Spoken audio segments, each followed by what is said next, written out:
અકસ્માતની વણઝાર વધુ એક અકસ્માત જે સીસીટીવી કેમેરામાં કેદ થયો છે। ટુ વ્હીલર ચાલક કાર સાથે અથડાયો છે। તિથલ રોડ પર સર્જાયો અકસ્માત। સોસાયટીમાં ટર્ન લેતા સમયે અકસ્માત સર્જાયો। નવા સ્પીડ બ્રેકર બને તેવી માંગ ઉઠી છે, કારણ કે રહેણાંક વિસ્તાર સોસાયટી આસપાસ આ ઘટના બની છે, જે વધુ એક ઘટના સીસીટીવીમાં કેદ થઈ છે। સોસાયટીમાં ટર્ન લેતા સમયે આ સમગ્ર ઘટના બની હતી, જે કાર સાથે એક બાઇક ચાલક છે તે અથડાઈ છે। વધુ વિગતો સાથે અમારા સંવાદદાતા જાવેદ ખાન જોડાયા કે જાવેદ, સમગ્ર ઘટના જે સીસીટીવીમાં કેદ થઈ છે, અકસ્માત જોઈ શકાય છે કે ટર્ન લેતા સમયે સર્જાયો છે?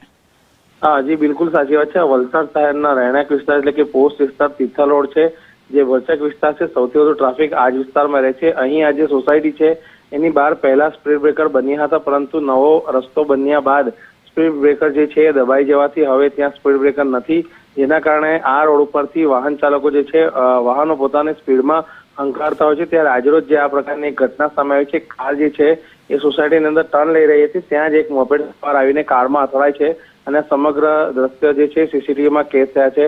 આ અકસ્માતની સામે ક્યાંક જે મોપેડ સવાર છે એની સ્પીડને લઈને પણ જવાબદાર ઠેરવી શકાય છે, તો બીજી તરફ જે છે સ્પીડ બ્રેકર નથી, તેના કારણે પણ અકસ્માત સર્જાયો છે તેવી જે છે ચર્ચા અહીં ચાલી રહી છે। ત્યારે લોકો જે છે સ્પીડ બ્રેકર બને તેવી માંગ કરી રહ્યા છે। જી જાવેદ, સમગ્ર માહિતી બદલ આપનો